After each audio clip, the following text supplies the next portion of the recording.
Chapter 25 of A Boy Called Bat, House Guests. There were just a few days left before Thor was supposed to leave for the animal rescue. Bat didn't have any time to lose, and all afternoon he practiced how he was going to tell Mom about Dr. Jerry Dragoo and how important it was that Thor stay with them as long as possible. But that night at dinner, he found himself nervously avoiding the topic. What if he couldn't change Mom's mind? Bat couldn't imagine anything worse than that. So instead of telling her about Dr. Jerry Dragoo, Bat said, Israel wants to come over to our house. Who's Israel? Asked Janie, dipping her chicken chunk into barbecue sauce. He's a kid in my class, Bat said. Bat, honey, that's great, said Mom. Is he your friend? Janie asked.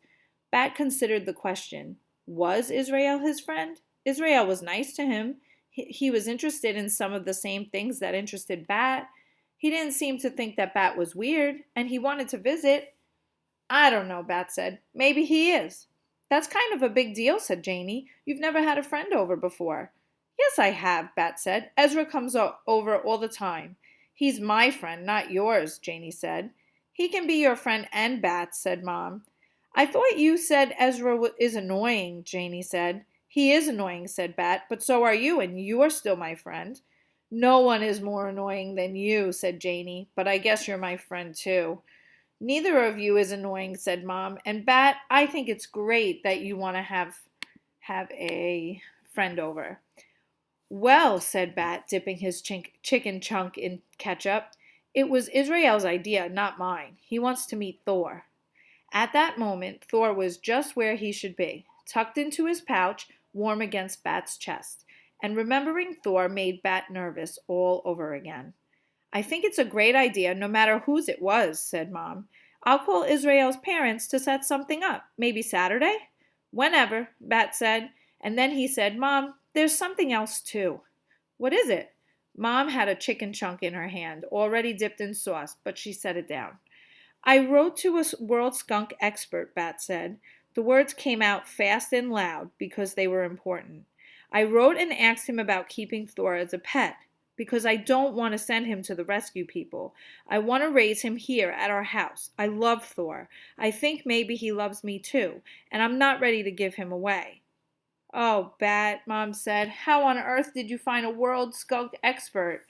And then Bat told her about reading in his animal encyclopedia about Dr. Jerry Dragoo and about Mr. Grayson helping him with the email and about waiting and waiting for a response and about finally getting an email back and about how Israel wanted to read it too. I can be a good skunk caretaker, Mom, he said last, and then he waited to hear what she would say. But it was Janie who spoke. Wow, Bat, she said. That's pretty cool that you found an expert and wrote to him. That takes guts. I think you should let him keep raising the skunk, Mom. He's pretty serious. Bat was so surprised that he felt his mouth drop open. Janie was helping him? Bat, Mom said, I've been watching you with the kid. You are so responsible and careful with him. But, honey, raising Thor until he's old enough to release is a big commitment. He'd have to stay with us all through the rest of the school year and through the summer as well. That sounded wonderful to Bat. The longer the better, he said. You say that now, Mom said, but what if you get tired of feeding him and cleaning up after him? And what about when he gets bigger and he's awake more of the time? Mom, said Bat, and he did his very best to make his voice sound as serious as he felt. I will never get tired of Thor. That would be like you getting tired of me and Janie. Mom laughed, and she reached over to squeeze Bat's hand. Then she shook her head, which Bat knew was the sign for no, and he felt his eyes stinging with unspilled tears. But she said, Beautiful, Bat, you have become an excellent skunk caretaker. You have been dedicated, and you even found a way to contact a skunk expert. I have to admit, I am impressed.